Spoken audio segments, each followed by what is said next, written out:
नमामि सद्गुरुं शान्तं सच्चिदानन्दविग्रहं पूर्णब्रह्मपरानन्दमीशमानन्दवल्लभम्। प्रश्न 86 है ना। अन्नमय कोशते मैं न्यारा हूं यह कैसे जाना। अन्नमय कोशाहून मी वेगळा आहे हे कसं जाणायचं. तर उत्तर देतात, जन्मते प्रथम और मरणते पाछे अन्नमय कोश. झाले की रे. स्थूल शरीर का अभाव है याते यह उत्पन्न उत्पत्ति विनाशवान होणं ते घटकी न्यायी कार्य आहे. जन्माच्या अगोदर आणि मरण्यानंतर अन्नमय कोश म्हणजेच कोण. स्थूल देह. स्थूल देहाचा काय असतो. अभाव नसतो. स्थूल देह मरण जन्माच्या अगोदर बी नसतो, जन्म मेल्यानंतरही नसतो. म्हणजे उत्पत्ती विनाशवाला आहे. उत्पत्ती विनाशवाला आहे म्हणजे घटाप्रमाणे. घटाप्रमाणे कसं आहे. कार्य आहे. जे कार्य असतं ते उत्पत्ती विनाशवाला असतं. आणि मी मात्र आत्मा मी कसा आहे. सदा भावरूप सदा राहणारा आहे. ताते उत्पत्ती विनाश रहित होणे ते विलक्षण हो.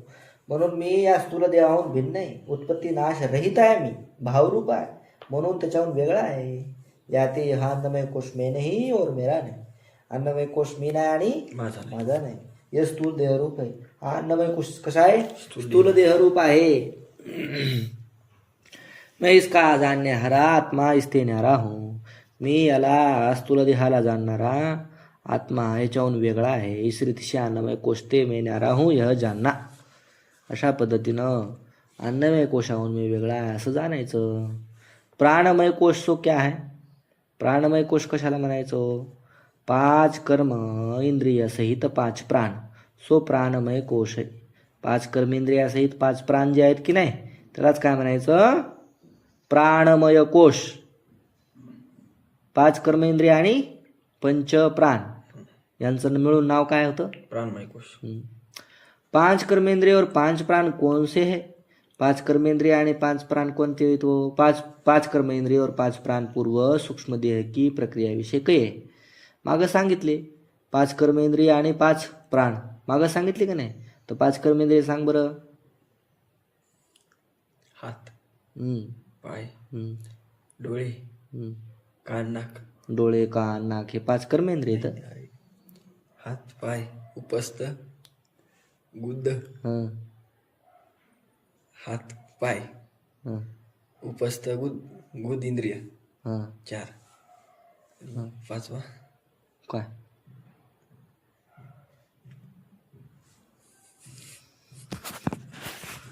5वा कोणता आहे. आणि 5 प्राण. प्राणमय कोश मनोमय आपलं 5 प्राण. प्राण अपान उदान व्यान समान. प्राण अपान व्यान उदान आणि समान हे काय आहेत. 5 प्राण आहेत. हे 5 प्राण आणि 5 कर्मेंद्रिय यालाच काय म्हणायचं. प्राणमय कोश. 5 प्राण के स्थानावर क्रिया कोण आहे. 5 प्राणाच्या ठिकाणं आणि त्यांचे काम क्रिया कोणत्या आहेत ते सांगतात. प्राणवायू पहिला कोण आहे. प्राणवायू. प्राणवायू हृदयस्थान विषयी रहता है. प्राणवायू हा हृदयामध्ये राहतो. और प्रत्येक दिन रात्र विषयी 21,600 श्वासोश्वास लेने को क्रिया को करता है. 21,600 श्वासोश्वास दिवसभर. दिवस रात्र किती होतात श्वासोश्वास आपले. 21,600 ही क्रिया करतो कोण. प्राणवायू. आणि राहतो कुठं हृदयामध्ये. अपान वायू गुदस्थान विषय रहता है. गुदस्थानाच्या ठिकाणी राहतो कोण. अपान वायू. और मलमूत्र के उत्सर्ग त्याग रूप क्रिया को करता है. मल आणि मूत्राचा उत्सर्ग म्हणजे काय. त्याग रूप क्रिया करतो. समान वायू. समान वायू कशाला म्हणायचं. नाभिस्थान विषय रहता है. हे राहतो कुठं. नाभीच्या ठिकाणी राहतो. नाभी म्हणजे नाभी कळते ना. आणि और कूपजल कू बगीचे विषय मालिके न्याय. कूपजल म्हणजे विहिरीतलं किंवा मग तलावातलं जे पाणी आहे तो माळी बगीच्याला घेऊन जातो की नाही. तलावातलं पाणी बगीच्याला घेऊन जातो. तर त्या मालिकेने भोजन किए अन्न रस को निकाशिके नाडीद्वारा सर्व शरीर विषय पहुंचाने रूप क्रिया को करता है ना. त्या माळ्याप्रमाणे अन्न जलाचा जो रस आहे तो काढून प्रत्येक नाडीद्वारे सर्व शरीराला पोहोचितो. कोण? समान. कोणता वायू? समान वायू. आणि राहतो कुठं? नाभीच्या ठिकाणी. उदान वायू कंठस्थान विषय रहता है. रहे है कंठाच्या ठिकाणी राहतो आणि खाये पे अन्न जल के विभाग को करता है. खाल्लेले अन्न आणि पाण्याचा काय करतो? भाग करतो, विभाग करतो. तथा स्वप्न हिचकी आदि के दिखावने को क्रिया को करता है. स्वप्न दाखवण्याची क्रिया उदान वायू करतो आणि हिचकी म्हणजे गुचकी, गुचकी वगैरे करण्याची क्रिया करतो. व्यान वायू सर्वांग स्थान विषय रहता है. सगळ्या अंगामध्ये राहतो. कोण? व्यान वायू. आणि सर्वांगन की संधीन के फेरणे को क्रिया को करता है ना. जिथं जिथं जॉईंट आहेत ना शरीरामध्ये, जोड आहेत, त्या जोडमध्ये कशामुळं फिरतात? हे असं वागतात. कशामुळे वागतात? उदान वायूमुळे वागतात. आणि जर उदान वायू कमी झाला किंवा वाकत नाही, व्यान वायू. कोणता वायू? व्यान वायू. नाही तर मग हे जॉईंट वाकत नाहीत, डायरेक्ट असे होतात. वात काय म्हणतात माणूस? वात आला. मग जिथं उदान वायू पोहोचला नाही. आता वात आल्यावर असा हात असा असला तर असाच राहते, असा वाकतच नाही. किंवा पाय होते कधी व्यान वायू तिथे कमी पडला. इस रीति से 5 प्राण के मुख्य स्थान और क्रिया है.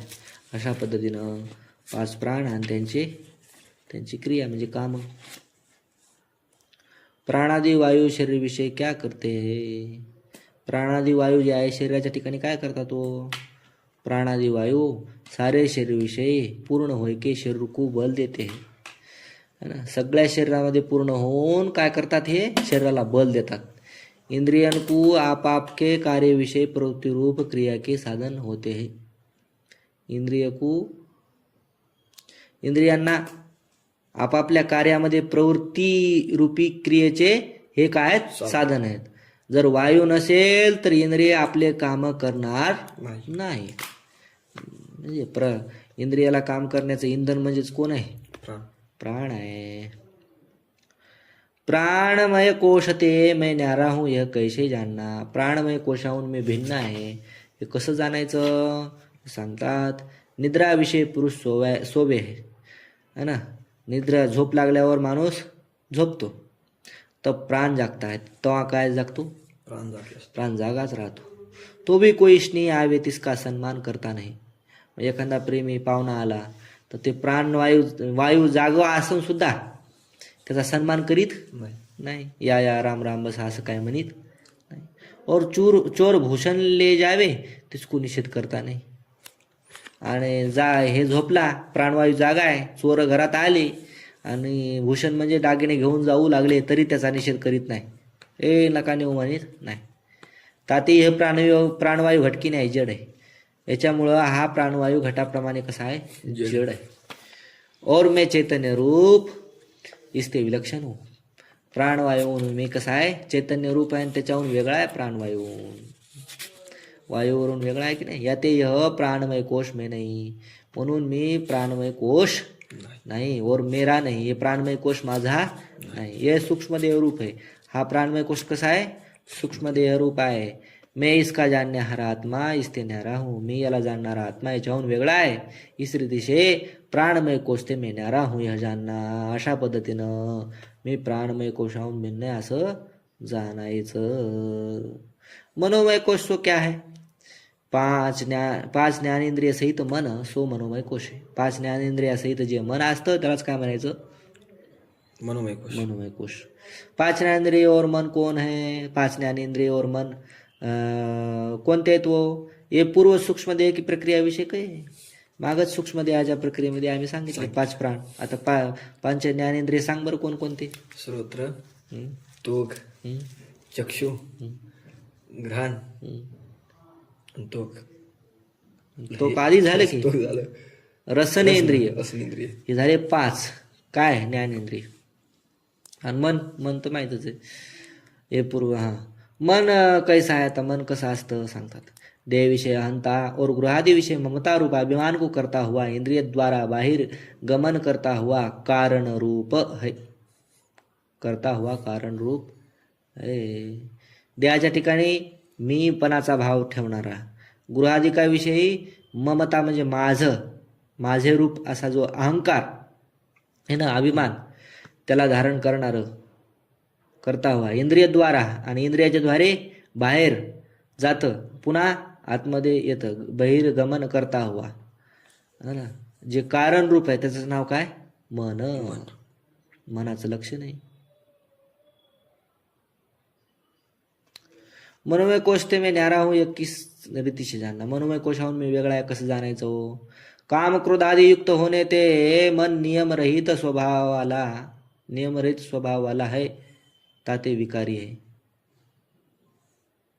काम क्रोधादी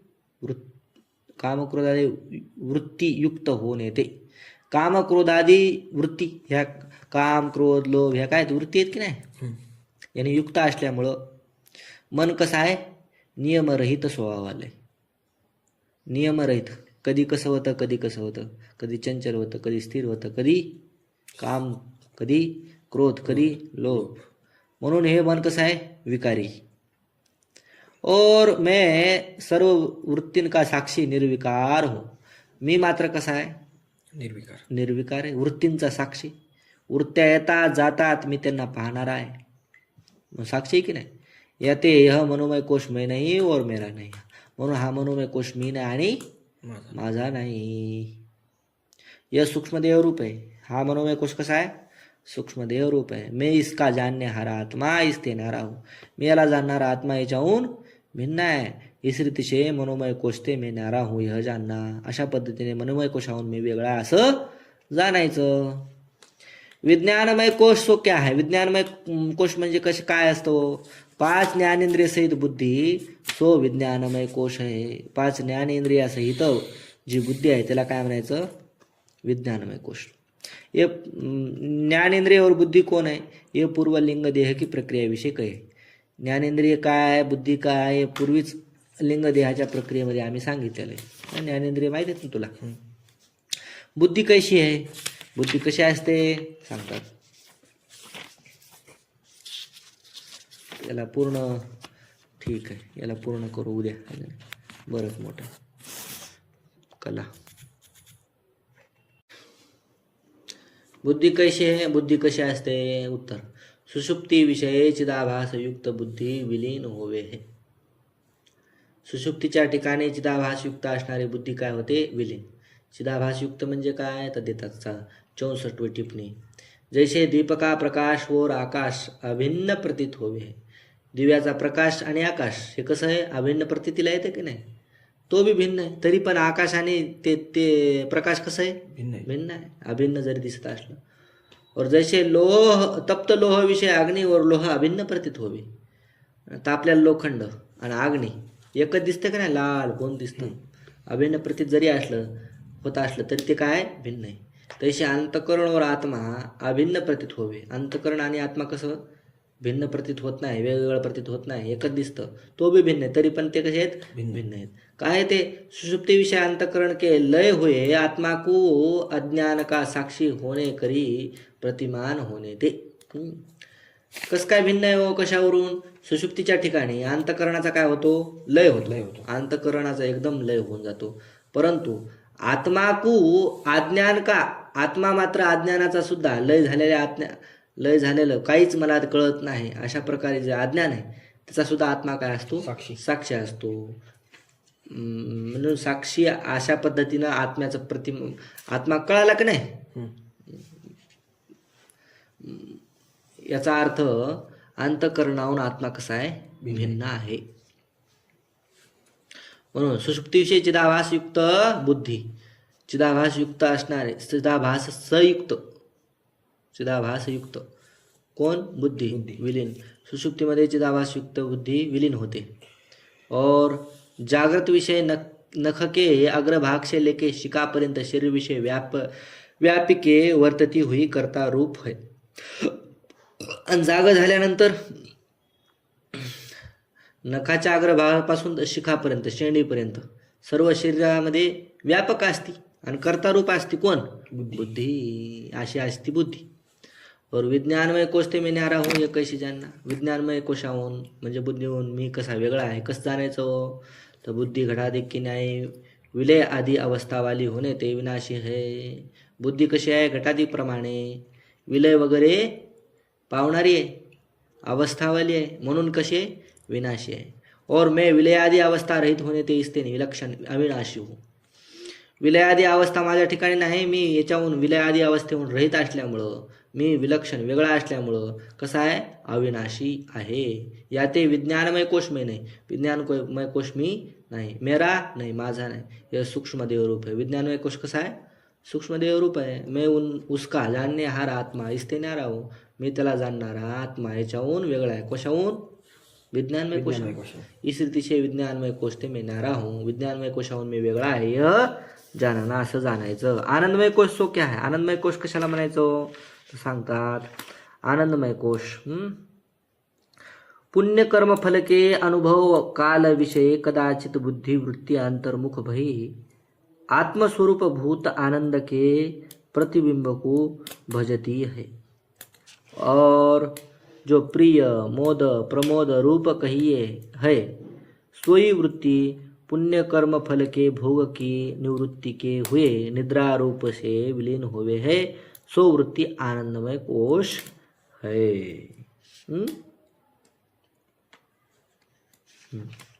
पा पुण्य कर्म फल के अनुभव काल विषय.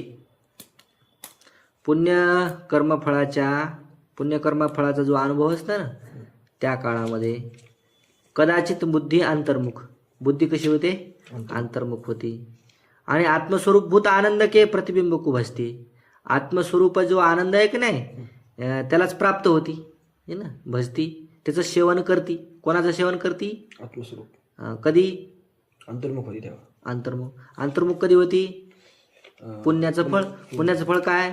सुख.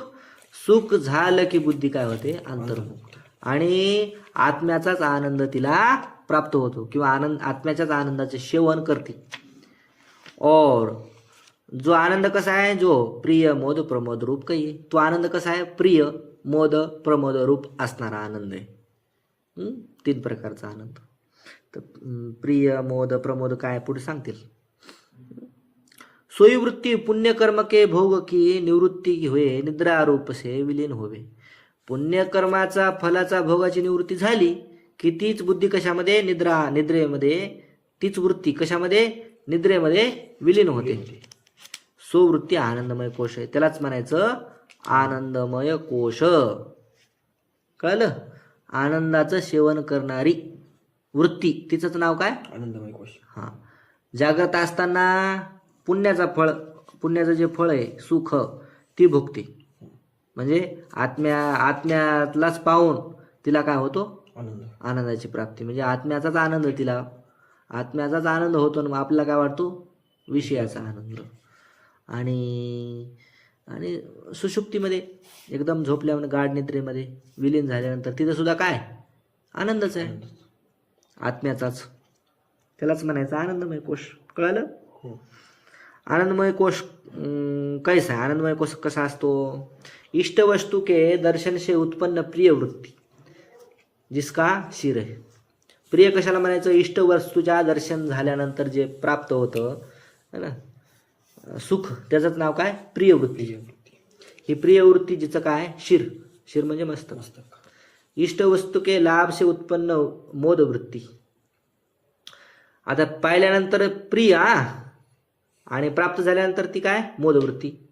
इष्ट वस्तू प्राप्त झाली तिलाच काय म्हणायचं? मोदवृत्ती. जिसका एक दक्षिण पक्ष आहे, एक तिचा काय? वाम भाग, दक्षिण भाग आहे. और इष्ट वस्तु के भोक्ष उत्पन्न प्रमोद वृत्ती जिसका द्वितीय वाम भाग आहे. दक्षिण भाग एक आणि वाम भाग एक. इष्ट वस्तू के भोक्ष, आता इष्ट वस्तू प्राप्त झाल्यानंतर भोगली. भोग घेणं हेच नाव काय? प्रमोद. हेच काय? तिचं दुसरं अंग.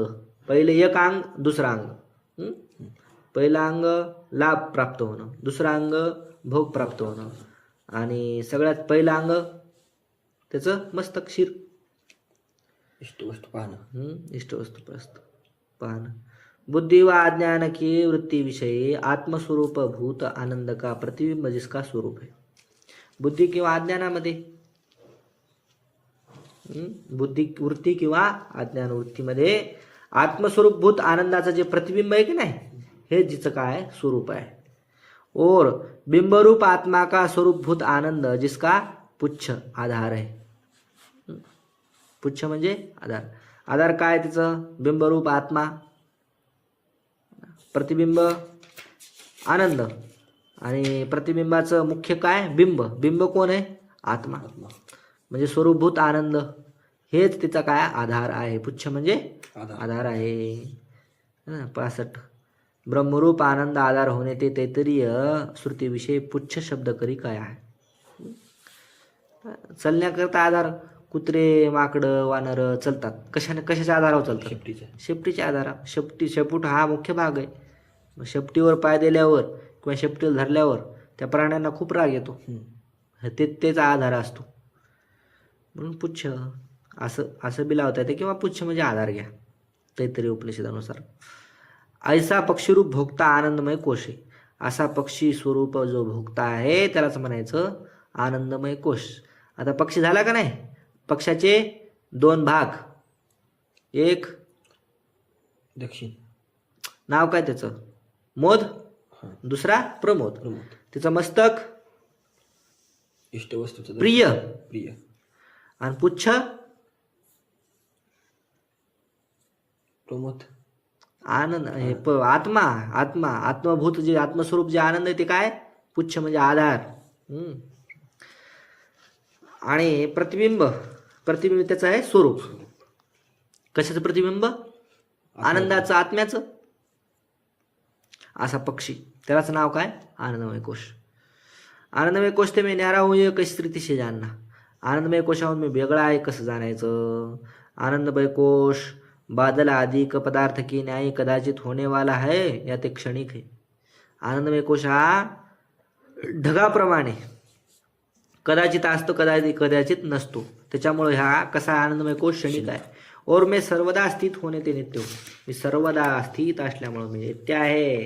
यात आनंदमय कोश मैं नहीं और मेरा नहीं. आनंदमय कोश मी नाही आणि आनंदमय कोश माझं नाही. हे कारण देह रूप आहे. आनंदमय कोश कसा आहे? कारण देह रूप आहे. मैं इसका जानने हारा आत्मा स्थित न्यारा.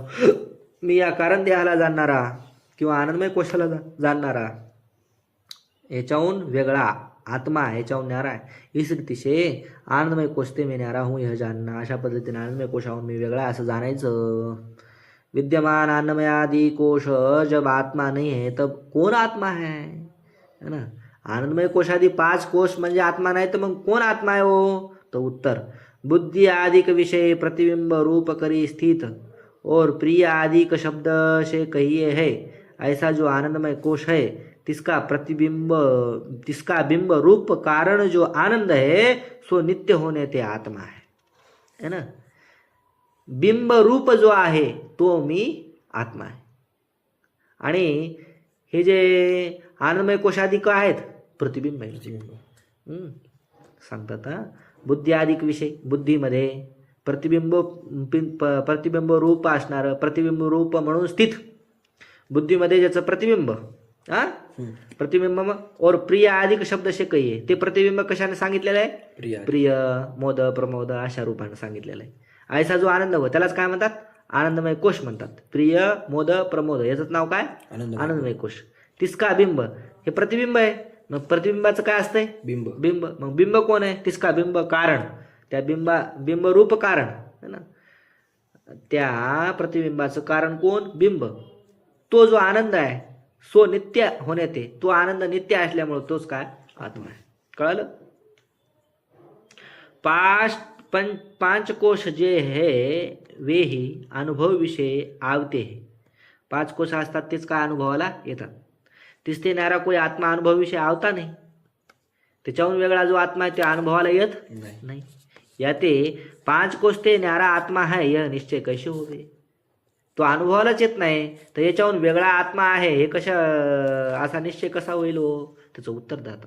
यद्यपि 5 कोश ही अनुभव विषय आवते है खरं तसं पाहायला गेलं तर 5 कोशच अनुभवाला येतात. इसते नारा कोई आत्मा अनुभवाविषयी आवता नाही. याच्याहून वेगळा आत्मा अनुभवाला येत नाही. यह वार्ता सत्य है. हे जरी खरं असलं तरी तथापि जिस अनुभवते ये 5 कोश जाने, ज्या अनुभवाने हे 5 कोश जाणले जातात, तिस अनुभव को कोण निवारण करेगा? त्या अनुभवाचं निवारण कोण करेल सांगा बरं.